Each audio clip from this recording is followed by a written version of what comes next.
Field marshal Asim Munir نے چین کی سیاسی و عسکری قیادت سے ملاقاتیں کی، جس میں کثیر الجہتی تعاون اور علاقائی استحکام کے لیے مشترکہ عزم کا اعادہ کیا گیا۔ پاک فوج کے شعبہ تعلقات عامہ (ISPR) کے مطابق فیلڈ مارشل عاصم منیر نے چین کے سرکاری دورے کے دوران بیجنگ میں چینی سیاسی و عسکری قیادت سے اعلیٰ سطح کی ملاقاتیں کی۔ ملاقاتوں میں پاک چین آہنی اسٹریٹجک شراکت داری کی ازسر نو توثیق کی گئی۔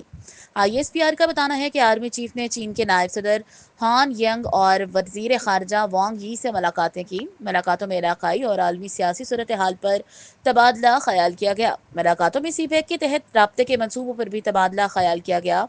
پاک فوج کے شعبہ تعلقات عامہ کے مطابق ملاقاتوں میں مشترکہ جغرافیائی سیاسی چیلنجز سے نمٹنے کے لیے مربوط حکمت عملی پر تبادلہ خیال ہوا۔ فریقین نے دو طرفہ تعلقات کی مضبوطی پر اطمینان کا اظہار کیا۔